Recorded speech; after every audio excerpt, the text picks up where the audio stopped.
자, 여러분 반갑습니다. 자, 분야별 환경정책 오늘은 6번째 주제로 바뀌었죠. 자, 생태계에 관련된 이야기를 여러분들하고 살펴보도록 하겠습니다. 자, 지난 시간까지는 우리가 산림 녹지를 중심으로 봤죠. 자, 생태계도 중요한 주제여서 두 차례에 걸쳐 나눠 살펴보게 될 텐데요. 자, 오늘 9주차 3차 시는 생태계 첫 번째 이야기를 다뤄보고 다음 10주차에 이어서 생태계 관리에 대한 이야기를 살펴보도록 하겠습니다. 자, 먼저 생태계 관리를 잘못했을 때, 국가가 실패했을 때 어떤 참상을 가져오는지 흥미로운 사례들을 몇 가지 한번 살펴보도록 하겠습니다. 자, 생태계의 먹이 그물. 이거는 초등학교 교과서에 나오는 그림이죠. 자, 우리 자연에는 1차 생산자, 햇빛을 받아서 양분을 만드는 광합성하는 생산자가 있고, 그걸 먹는 1차 소비자가 있고, 또 잡아먹는 포식자들이 있고, 최상위 의 포식자가 있고, 또 나중에 죽으면 분해자, 미생물에 의해서 분해가 돼서 다시 양분으로 공급이 되고 다시 식물이 자라나게 된다. 자, 이건 여러분 다 아는 초등학교 때 얘기일 거예요. 자, 여기서부터 실마리를 풀어가면, 자, 그 중에 우리는 참새 하나 보도록 하죠. 자, 참새는 조류죠. 자, 조류고 잡식성 조류다 보니까 메뚜기도 먹고, 그리고 벼도 먹고, 씨앗도 먹고, 참새는 방앗간을 지나가지 못하죠. 쌀도 먹고, 벌레도 잡아먹고, 우리 주변에 아주 친숙한 도시 조류가 참새입니다. 이 참새를 근데 우리가 잘 몰라요. 익숙한 듯 낯선 이유. 그렇죠? 이 참새를 잘 몰랐을 때 어떤 참사가 발생을 하는지 중국으로 가보도록 하죠. 자, 중국의 모택동이라는 마오쩌둥이라고 불리는 이제 국가 지도자가 있었죠. 자, 이 마오쩌둥이라는 국가 지도자가 중국 워낙 땅이 넓으니까 베이징에서부터 전국을 시찰을 하고 있는데, 어느 날 이렇게 시찰을 하다가 농민들을 만났는데 논에 참새가 벼를 먹는 걸 봤어요. 자, 그리고 이 국가 지도자가 묻습니다. 아니, 저 참새가 우리 인민들이 먹어야 될 소중한 식량을 참새가 축내고 있네? 중국 전체에서 참새가 과연 얼마만큼의 쌀을 소비하는가 한번 계산해봐라 라고 물어봐요. 저 그랬더니 알겠습니다. 그죠? 국가 지도자가 물어보니까 중국 내에 있는 생물학자들을 다 동원해가지고 대충 추정을 하죠. 중국 내의 참새의 개체수, 그리고 이 참새가 1년 동안 소비하는 쌀의 량 계산하니까 어마어마한 양의 쌀을 먹어치운다는 사실을 알게 돼요. 자, 그래서 이때는 마오쩌둥의 지시로 이 참새는 해롭다, 인민의 쌀을 해먹기 때문에 다 잡아들여라 라는 전쟁을 선포해요. 자, 그래서 이 참새 잡아들이는 일을 직접 벌어들입니다. 참새 소탕 작전 혹은 전쟁이라고도 불리는데요. 자, 보는 것처럼 참새 그냥 보이는 대로 잡아요. 어른도 잡고 애들도 막 새총으로 잡고, 잘 잡으면 학교 가서 칭찬받고, 그렇죠? 그래서 막 잡아들인 참새를 이렇게 해서 매달아 가지고 버리기도 하고 먹기도 하고 하게 됩니다. 자, 근데 국가 지도자의 지시로 10억 인민들이 참새를 싹 다 잡아들였어요. 그럼 성공적인 박멸이 됐느냐? 그렇지 않아요. 어떤 문제가 발생했느냐? 사람들이 굶어 죽었어요. 자, 그전에도 중국은 대기근이 들어서 사람들이 죽는 일들이 몇 차례 있었습니다. 1942년이었고요. 이때 허난 대기근이라고 불려요. 이 허난 대기근은 38년 황허강에 홍수가 발생을 하면서 농지가 다 피해가 입었죠. 자, 그래서 4년 뒤에 사람들이 농작물이 제대로 없어지고 굶어 죽는 일이 발생을 하는데요. 여기 보면 만두를 먹었는데 그 만두에서 사람의 손톱이 나왔다 그러죠. 그게 사람 인육으로 만들어진 걸 알고 있는데 옆 사람들도 알면서 아무 얘기도 안 하고 먹었다. 그죠? 먹을 게 없다 보니까 사람들이, 가족들이 다 먹고 나서 동반 자살하거나 하는 일들이 발생했다 그래요. 자, 1942년 이런 대참사가 발생을 해서 대기근이라고 불리는데요. 이때 얼마가 죽었느냐? 300만 명이 죽었어요. 300만 명이면 부산시 인구 정도 되죠. 중국 큰 땅에서 300만 명이 그냥 굶어 죽는 일이 발생을 합니다. 1942년 바로 허난 대기근이라고 합니다. 자, 그리고 이제 해방이 됐고요. 마오쩌둥이 1962년까지 진행했던 이 대약진 운동의 일환으로 중국이 잘 살아보자 라고 하는 대약진 운동 때 벌였던 참새 소탕 작전으로 인해 생태계 파괴가 발생을 했어요. 자, 그냥 참새만 잡아들였으면 끝인데 참새를 잡아들이면 물론 참새가 식량을 축내지 않죠. 벼를 안 먹어요. 근데 참새는 메뚜기도 잡아먹죠. 자, 이 메뚜기가 갑자기 창궐하기 시작을 해요. 참새가 다 없어지니까 중국 전역에 메뚜기가 나타나면서 이 메뚜기가 이제 벼를 갉아먹기 시작을 해요. 자, 그럼 또다시 대기근이 발생하죠. 무려 3년 대기근이라고 불립니다. 1942년 허난 대기근으로 300만 명이 죽었는데 1959년, 자, 그로부터 17년이 지났죠. 1959년부터 61년까지 3년 동안 있었던 대기근에서 무려 1,500만 명에서 5,500명이 굶어 죽는 일이 발생을 하게 됩니다. 이게 바로 참새 때문이에요. 자, 이렇게 중국의 대기근, 3년 대기근 5천만 명이면 거의 대한민국 인구가 다 싹 다 굶어 죽는 일이 발생을 했던 거였죠. 자, 이 당시에 살았던 할아버지 세대, 지금도 살아 계시죠? 이분들에게는 트라우마로 남아 있어요. 아, 그때 굶어 죽었어. 정말 먹을 게 없어가지고 다 굶어 죽는 일들, 자기 가족들이 죽기도 하고 옆에 사람들이 죽기도 하는 일들을 막 봤던 겁니다. 자, 그분들도 이제 대기근 얘기하기도 싫어해요. 아주 아픈 기억으로 남아 있고요. 심지어 중국 정부도 웬만하면 얘기 안 하려고 그래요. 자, 지금 옛날 일이 지났죠. 중국은 이제 잘 사는 세계 2위의 경제 대국이 돼버렸음에도 불구하고 2016년인가요? 8년인가요? 자, 이때 하버드에서 이때 대기근 사건을 폭로했던 기자한테 상을 주려 했더니 중국 정부가 막 반대하죠. 주지 마라. 막 이런 일들이.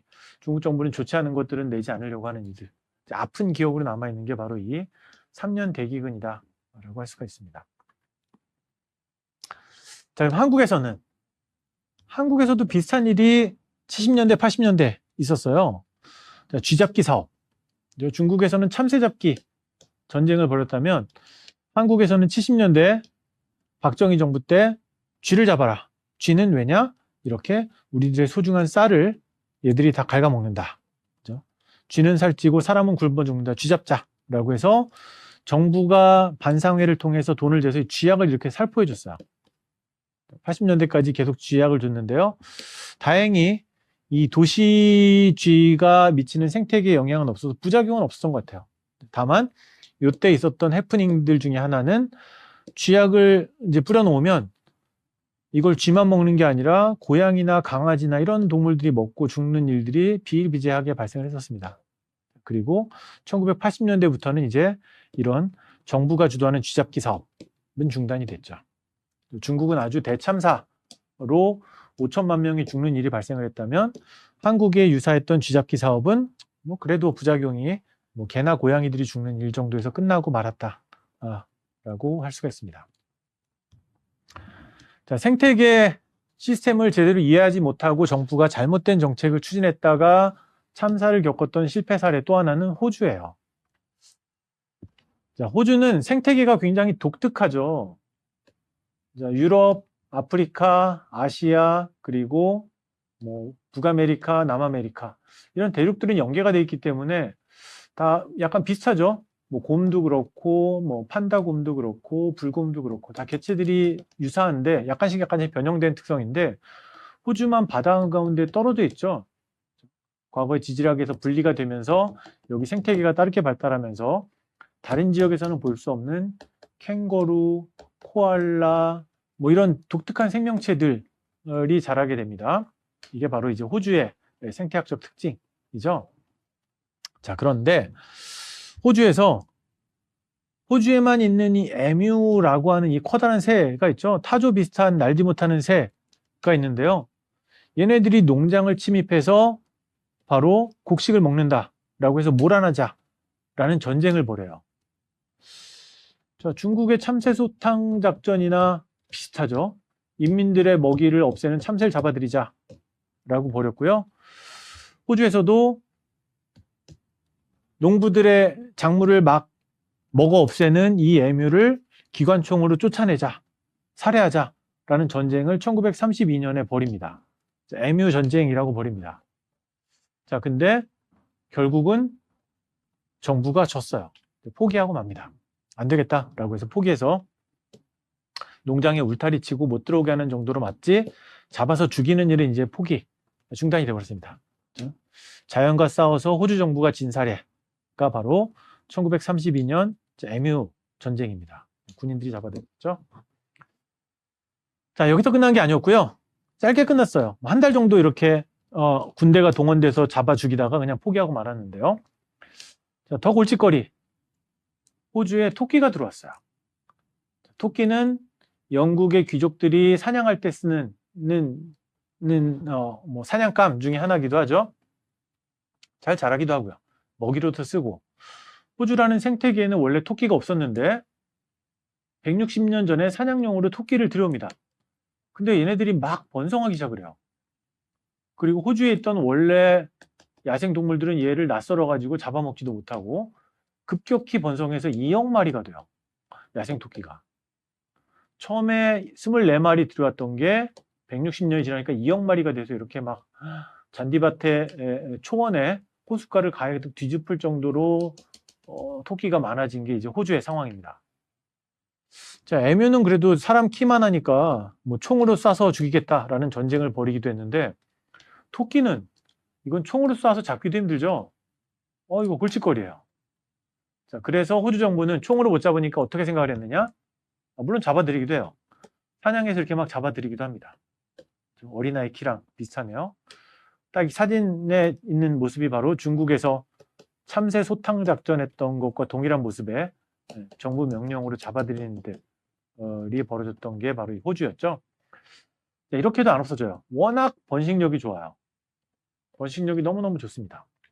그래서 어떻게 하느냐? 오케이. 그러면 이 토끼를 잡아먹을 수 있는 천적을 들여오자. 라고 해서 역시나 호주에 없었던 유럽에 살고 있던 여우를 들여와요. 자, 그럼 이제 여우가 들어오면은 토끼를 잡아서 없애면 이제 생태계 균형이 이루어지겠죠. 자, 근데 여우를 또 들여왔더니 이 여우가 토끼를 잡지 않고요. 물론 토끼도 잡긴 하지만 호주에 들어오니까 호주에 잡아먹기 쉬운 동물이 너무 많아요. 코알라도 있고, 뭐 캥거루 새끼도 있고, 뭐 왈라비도 있고, 뭐 여러 가지 동물들이 그냥 잡아먹기 쉬우니까 잡으라는 토끼는 안 잡고 딴 것들을 막 잡아먹어요. 그렇죠? 야생동물을 막 잡아먹게 되죠. 이래서 또 골칫거리가 됩니다. 결국 토끼도 여우도 해결하지 못한 채 외래종들이 막 들어와서 생태계 교란을 시킨 게 이제 호주의 상황입니다. 자, 이렇게 생태계 네트워크라는 걸 제대로 알고 관리하지 못하면 중국처럼 5천만 명이 사망하는 일이 발생을 하기도 하고요. 호주처럼 독특한 생태계를 가진 곳은 이 생태계 관리 제대로 못하면 이런 대참사들이 계속 연이어서 발생하고 있는 게 21세기까지 이어지는 게 호주의 상황이라고 할 수가 있습니다. 자, 그럼 호주와 중국 외 다른 나라의 사례는 한국도 있죠. 자, 한국도 한번 보도록 할까요? 자, 또 호주랑 비슷한 한국의 제주도. 제주도에서도 남쪽의 최말단에 가면 마라도라는 아주 작은 섬이 있죠.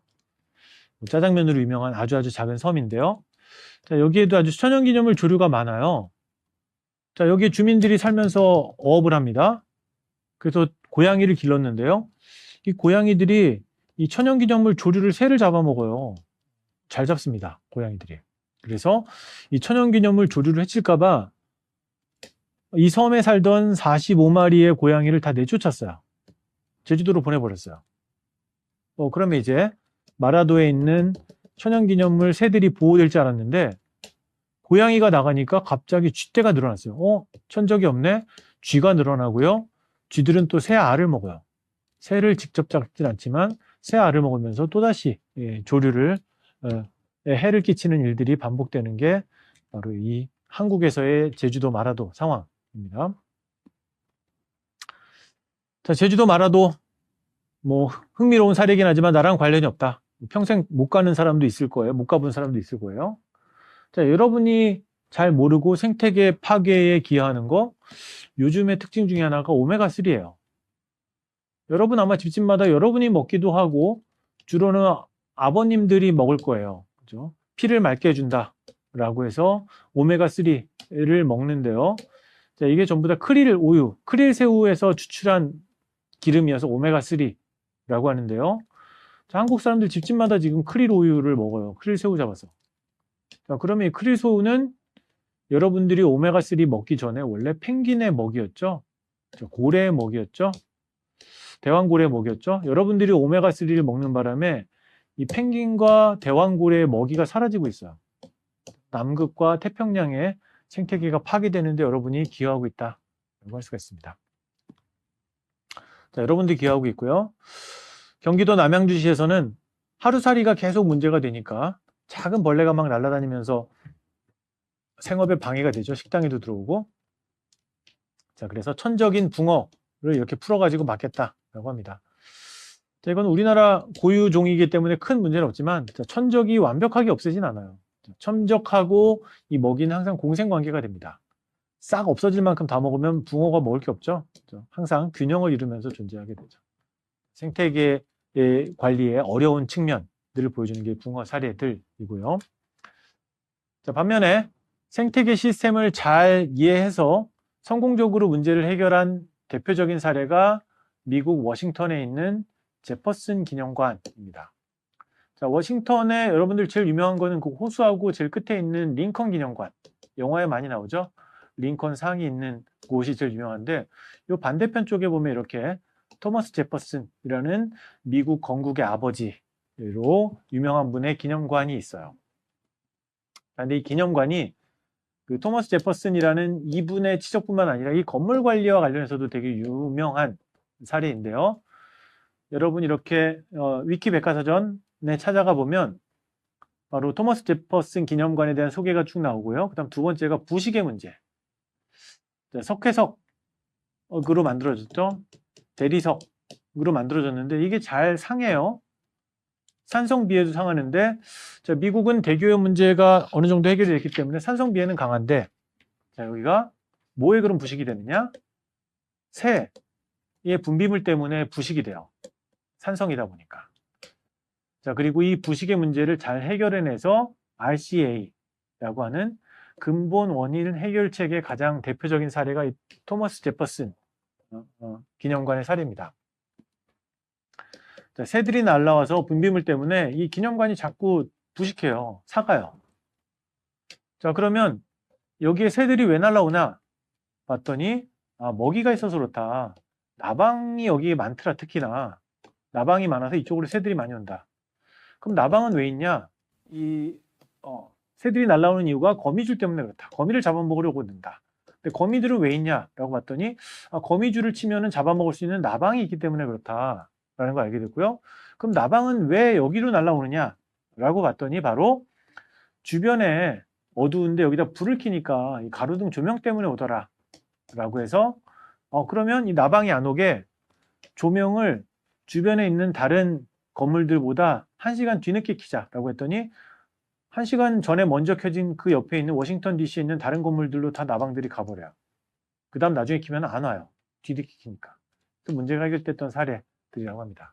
이렇게 생태계 메커니즘, 새와 거미와 나비와의 관계를 잘 이용해서 건물이 부식되는 문제를 그냥 불을 나중에 천천히 켜는 거 하는 것만으로도 쉽게 해결했던 사례로 유명한 게 바로 토머스 제퍼슨 기념관입니다. 자, 그러면 이제 국가가 생태계 관리를 할 때 가장 기준이 되는 종을 정하게 되는데 그걸 기대종이라고 합니다. 자, 영어식 표현은 flagship이라고 하고요. 자, flagship은 원래 전통적으로 함대, 해군의 가장 선두에 있는 깃발을 달고 있는 대장선, 대장이 되는 배, 혹은 가장 값비싼 배, 가장 힘이 센 배 등의 상징적 배로 유명하고요. 21세기에 지금은 마케팅 분야에서 뭐 삼성하면 갤럭시, 애플하면 와이폰 이런 것처럼 그 회사의 가장 비싼 제품, 상징적인 제품을 상징하는 은유로도 쓰이는 게 바로 이 플래그십이라고 불립니다. 자, 이게 생태계 관리에도 쓰이는데요. 바로 생태계 관리에 있어서 가장 중요하다고 인식이 되는 종을 바로 기대종이라고 부르게 됩니다. 자, 기현은 유엔에서 93년에 각 나라의 생물 다양성과 관련된 연구를 진행하면서 이렇게 지표가 되는 중요한 정을 하나씩 정하는 게 좋다라고 제시를 하면서 채택하기 시작했고요. 가장 유명한 사례 중에 하나가 미국의 옐로스톤 공원에 있는 늑대입니다. 자, 미국에서도 이 늑대를 싫어했어요. 왜냐하면 미국에는 농장들이 많죠. 목장들이 있죠. 소나 양이나 말이나 이런 걸 막 풀어서 기르는데 이 늑대들이 와서 막 잡아먹어요. 자, 그러면 미국의 농부들은 총을 가지고 있죠. 그리고 이걸 사살하는 게 아무 문제가 없어요. 유해종으로 지정이 되니까. 자, 사살해서 옐로스톤 공원에 있던 늑대들이 전부 다 죽어버렸어요. 자, 이걸 25년 전에 다시 살리자라고 해서 늑대를 캐나다에서 데려와서 여기다 풀어놓고 살게 만드는 일들을 벌입니다. 자, 1995년이었고요. 자, 이때부터 복원을 시행한 결과 늑대가 많이 늘었는데요. 그래프가 잘 안 보여서 보면, 자, 95년에 처음으로 늑대를 데려오니까 늑대들이 이렇게 막 개체가 늘어났어요. 처음에는 10마리, 20마리였다가 50마리, 100마리까지 늘어서 지금 한 50마리 정도로 야생 늑대가 유지가 됩니다. 자, 그러면 야생 늑대의 먹이가 되는 엘크라는 사슴이 있죠. 커다란 사슴의 개체 수는 15,000마리에서 이렇게 줄어들어서 이렇게 한 5,000마리 정도로 균형 상태를 유지하고 있다고 보입니다. 자, 그러면 늑대가 그 지역에 한 50마리 산다는 거는 먹이가 되는 엘크도 적당히 존재한다는 거고, 이 엘크가 이만큼 5,000마리가 살려면 그만큼 숲도 잘 관리가 된다라고 볼 수가 있습니다. 그래서 이렇게 늑대는 그 지역의 생태계의 건강성을 나타내는 대표종이라고 해서 기대종으로 불리게 됩니다. 자, 미국의 옐로스톤 공원은 늑대고요. 전 세계적으로는 판다곰, 세계 자연기금, WWF라고 하는 세계 자연기금, 아마 여러분 한 번쯤 볼 수 있는 전 세계의 야생동물을 보존하는 일들을 하는 1961년에 설립이 된 민간 단체인데요. 이 단체의 상징이 바로 팬더곰이죠. 팬더곰이 살아간다면 전 세계의 생태계가 잘 보존되는 거 아닐까라고 해서 상징으로 사용을 하고 있고요. 팬더곰은 또 중국에만 살아요. 자, 근데 중국은 아이러니하게도 전 세계에서 이 팬더곰을 지키려고 애정을 많이 갖고 있죠. 한국에서도 푸바오가 반환되면서 한바탕 논란이 있었었죠. 중국도 열심히 관리를 해요. 관리를 하다 보니까 오히려 판다곰 개체 수는 늘었다 그래요. 판다곰 개체는 잘 배웠는데 오히려 나머지 표범이나 늑대 같은 다른 종들은 다 줄어들었더라 라고 해서 옛날보다 다 줄어들었다. 판다만 잘 보존이 됐다라고 합니다. 그러면 판다곰은 중국에서 이제 기대종으로서 의미는 없겠죠. 상징적으로 사람들이 좋아하는 야생동물로서 의미는 있겠지만 중국의 생태계 관리에 기대종으로서 의미는 없게 됩니다. 그럼 한국으로 와보면 한국의 국립공원들 지리산, 북한산, 설악산, 덕유산 등에 있는 이 국립공원별로도 기대종을 지정해서 관리를 하고 있고요. 산양, 그리고 하늘다람쥐, 부엉이, 삭 등의 기대종을 유지를 하고 있습니다. 자, 특히 한국에서는 지리산은 이렇게 반달가슴곰이 유명하죠. 자, 90년대 이후로 이 반달가슴곰을 복원하겠다. 다 사라져버려서 야생곰을 데려와서 기르기 시작을 했죠. 자, 그리고 이 지리산을 중심으로 해서 야생곰을 방사를 하고 스스로 살아남게 했는데요. 자, 20년 동안 복원 사업을 많이 진행을 했어요. 자, 그 사이에 에피소드도 많았습니다. 자, 지리산에 이제 방사해 놓은 야생곰들이 막 나와가지고 지리산에 있는 절들이 많죠. 자, 이 절들을 들어가서 막 꿀을 훔쳐먹기도 하고 뭐 식당을 막 털기도 하고 하는 일도 벌이고요. 그러면 국립공원관리공단 직원들이 가서 또 막 보상도 해줘요. 보험을 들어서. 자, 우여곡절 끝에 20주년 만에 꽤 복원이 잘 됐어요. 지금은 굉장히 많은 곰들이 살아났고요. 너무 많아져가지고 이제 막 지리산을 넘어갈 정도입니다. 자, 여기 있는 기사에 보시는 것처럼 학계에서는 지리산이 감당할 수 있는 반달가슴곰의 개체 수는 한 70마리 정도라고 보고 있는데 지금은 59마리, 너무 많아요. 그러니까 막 도망가게 됩니다. 자, 그래서 발생했던 해프닝은 지리산에서 복원하던 반달가슴곰이 이제 너무 성공적으로 늘어나게 되면서 김천까지 출몰하게 됐어요. 자, 보는 것처럼 2020년 김천에 반달가슴곰이 출몰해서 이렇게 홍보를 합니다. 우리 지역에도 나타납니다. 그러니까 조심하세요. 어떻게 하냐? 절대 보지 말고요. 음식물 주지 말고요. 그리고 둘이 꼭 같이 다니세요. 자, 이런 일들이 벌어졌고요. 안타깝게도 이 김천에 나타났던 반달가슴곰은 KM53이라는 그 인식 번호를 가지고 있었는데요. 얘는 이제 나중에 늙어서 폐사해서 죽게 됩니다. 자, 2020년 김천에 나타났고요.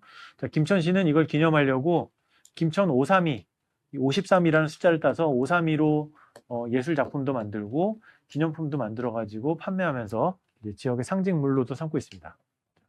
한국의 반달가슴곰은 지리산에서 시작해서 생태계 복원의 굉장히 성공적인 사례라고 할 수가 있습니다. 자, 그러면 이제 다시 두 번째는 반달가슴곰에 성공을 했고요. 경북 영주시의 국립공원 보존센터에서는 여우를 복원하기 위해서 이렇게 인식할 수 있는 위치 추적기도 달고 여우도 복원하는 일들을 벌이고 있습니다.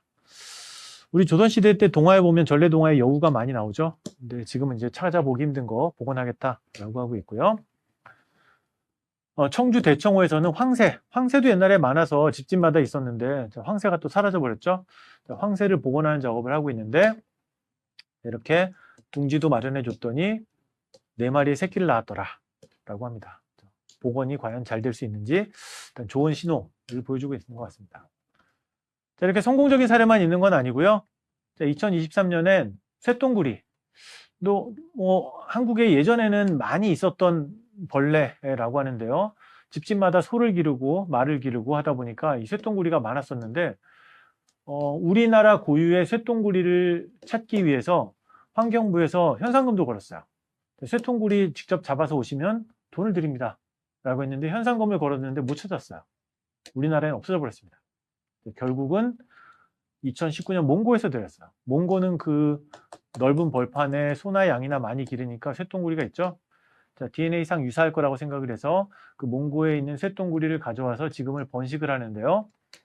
자, 이거를 인공적인 포육장에서는 잘 자라요. 먹이를 주고 하면 벌레니까. 자, 200마리로 금방 늘어났어요. 자, 중요한 건 인공으로 기르는 게 아니라 자연 생태계에서 살아나야 되죠. 아마 제주도 정도 가능할 수 있겠네요. 제주도는 말이나 이런 것들을 야생 방목을 하니까.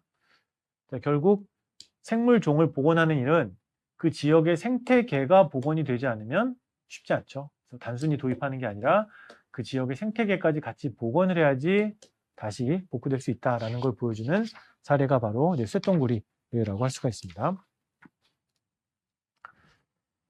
자, 기대종에 이어서 이제 한번 논란이 되고 있는 몇 가지 개념들을 볼 건데, 첫 번째 동물원이에요. 자, 칼 하겐베크라는 사람이 현대동물원의 아버지라고 불리는데요.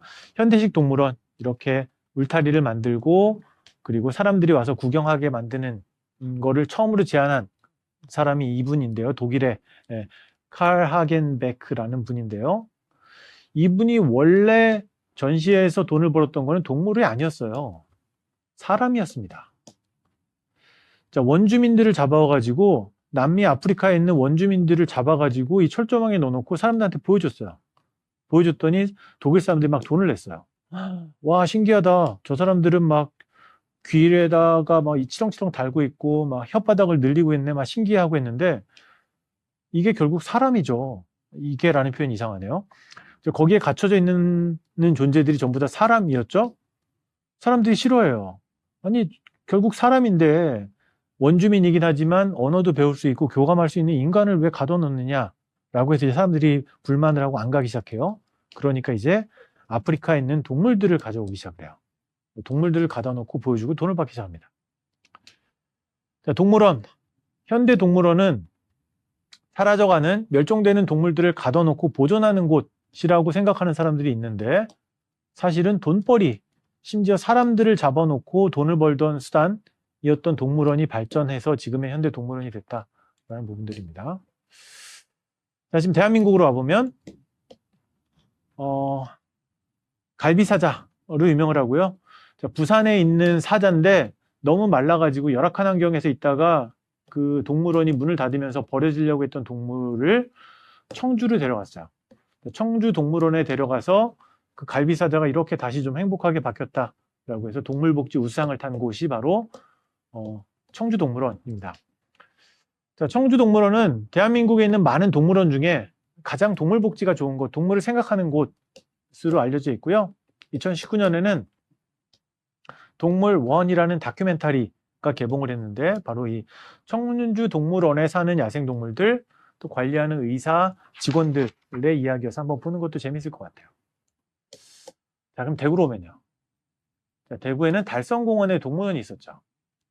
그런데 달성은 원래 동물원이 아니에요. 유적지죠. 역사 유적지. 이렇게 달성 토성이에요.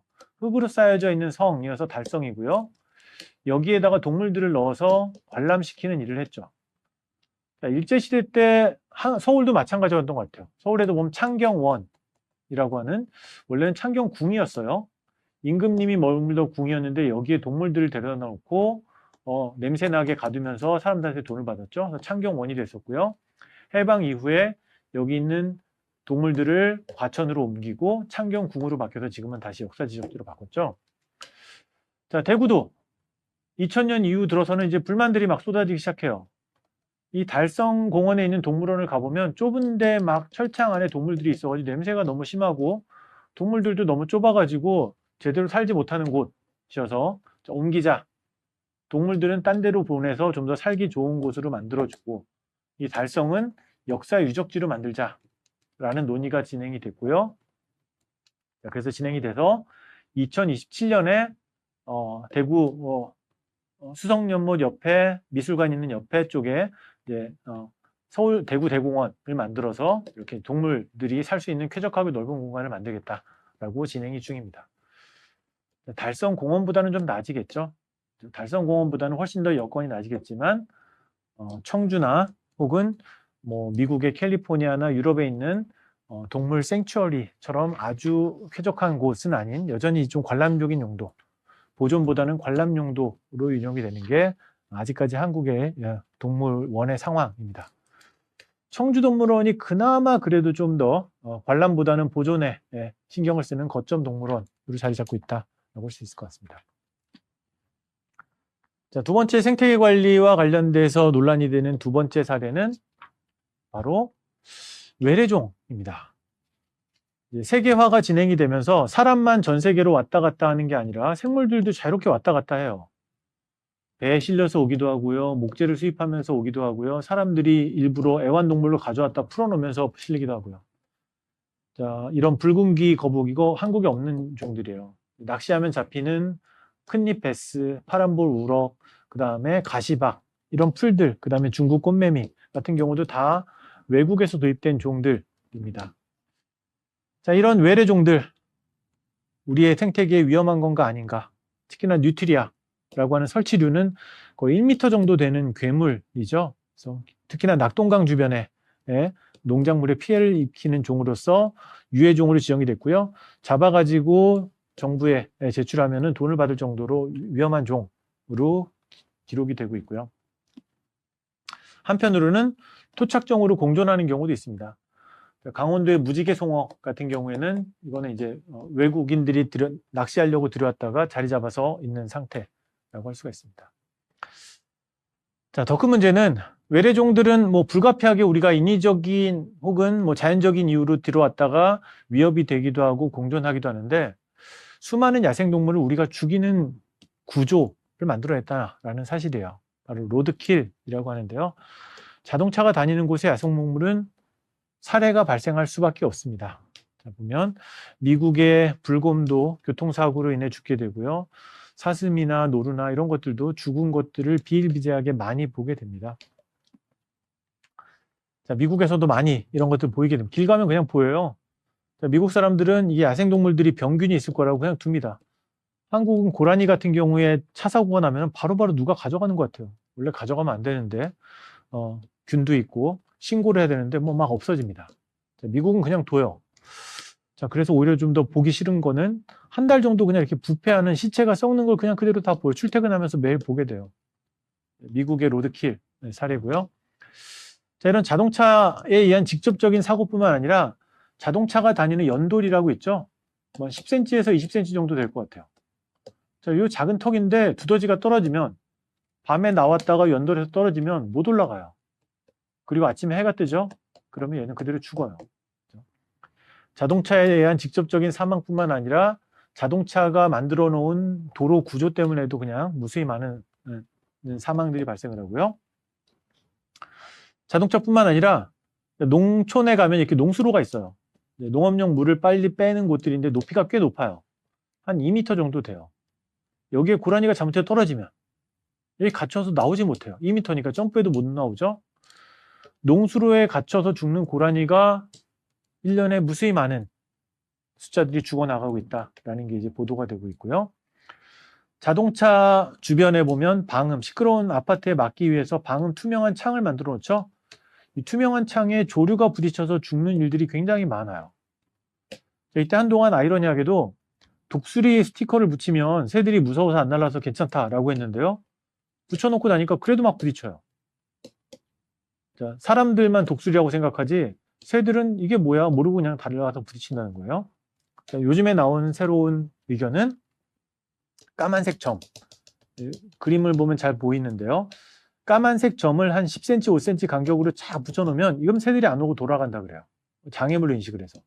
옛날에 이런 지금도 종종 가끔 보여요. 독수리 스티커. 자, 아무 효과가 없다라는 겁니다. 차라리 이렇게 점점이 많이 만드는 게 조류의 사망을 줄일 수 있는 경우들이고요. 2010년, 2008년이네요. 2008년에는 한 다큐멘터리 작가 황윤이라는 분이 어느 날 그 길에서 작별이라는 다큐멘터리를 찍었고요. 이제 부제목이 우리는 길이라고 불러요. 차가 다니는. 하지만 야생동물에게는 집이라고 부른다. 로드킬과 관련된 다큐멘터리도 만들어진 바가 있습니다. 시간 되면 한번 보시는 것을 권장해 드리고요. 자, 한국에 어디가 많이 로드킬이 발생하냐? 자, 보면 이렇게 고속도로 주변에 역시나 강원도 야생동물이 많은 곳에서 로드킬이 많이 발생을 하고 있고요. 주로 고라니, 다람쥐, 너구리 같은 동물들이 많이 사망하는 일들이 도로공사에서 국립공원관리공단에서 통계로 집계가 되고 있고요. 자, 이런 로드킬을 막기 위해 어떻게 해야 되느냐? 자, 교통 전문가들은 차를 타고 가다가 야생동물이 나오면 피하지 말고 그냥 들이받아라 라고 얘기를 합니다. 왜냐하면 핸들을 돌리는 순간 2차 사고가 나서 오히려 사람이 죽을 수도 있다. 그냥 들이받아라 라고 얘기를 합니다. 자, 중간에 보면 우리 이렇게 야생동물 보호 표지판을 많이 보게 돼요. 야생동물이 출몰할 수 있다는 거죠. 자, 그럼 결국 이 표지판 얘기는 야생동물이 나올 수 있습니다. 그러면 그냥 치고 지나가세요 라는 겁니다. 자, 그런데 외국에서는 어떻게 하느냐?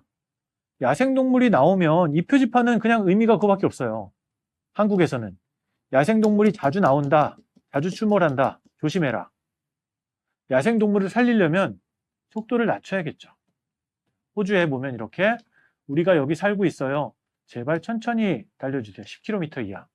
10km면 자전거 속도밖에 안 되죠. 천천히 가주세요 라고 하게 됩니다. 자동차 로드킬을 막으려면 차가 느리게 가는 게 가장 좋은 방법입니다. 자, 대구에는 특히나 망월지의 새끼 두꺼비들로 유명합니다. 전국에서 가장 많은 두꺼비가 사는 지역으로 유명하고요.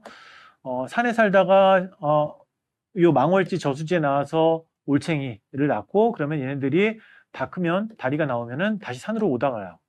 올라가는 철이 5월 달에 정해져 있어요. 비가 오는 때. 요때 올라가면 갑자기 자동차들이 지나가면 다 죽게 되죠.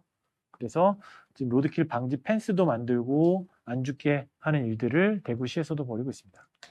자, 이런 것들이 전부 다 여러분들이 개인적으로 죽이는 게 아니라 자동차라는 길이 만들어내는 상태 파괴적인 구조로 인해서 발생할 수밖에 없는 요인들이 있다라는 것들입니다. 자, 여러분들, 이번 시간에는 생태계 관리의 실패 사례로서 중국과 호주, 국가가 얼마나 심각한 사람이 죽고 야생동물을 통제 못해서 발생하는 문제점들을 두 개의 나라 사례들로 봤고요. 자, 유엔에서는 지표종, 기대종이라는 걸 지정해서 각 나라별 생태계 관리를 해야 된다라는 걸 제안했고, 한국의 반달가슴곰은 대표적인 성공 사례, 복원해서 지역의 생태계의 건강성을 보여주는 지표, 지금은 넘쳐날 정도의 상황이 되어버렸죠. 자, 그 밖에 동물원, 보존하는 공간이 아니고요. 관람하는 공간이고요. 외래종은 해가 되느냐 공존해야 될 것이냐 논란이 있고요. 그리고 로드킬과 관련된 쟁점들을 같이 한번 여러분들하고 살펴봤습니다. 자, 다음 시간에는 생태계 두 번째, 통로에 대한 이야기를 같이 한번 살펴보겠습니다. 생태계를 보존하기 위한 수단으로서의 통로, 그리고 자연형 하천, 그리고 도시 안의 생태계에 대한 비오톱에 대한 이야기를 다음 시간에 한번 살펴보도록 하겠습니다. 자, 오늘 수업은 여기까지고요. 여러분 수고 많으셨고, 다음 시간에 뵙겠습니다.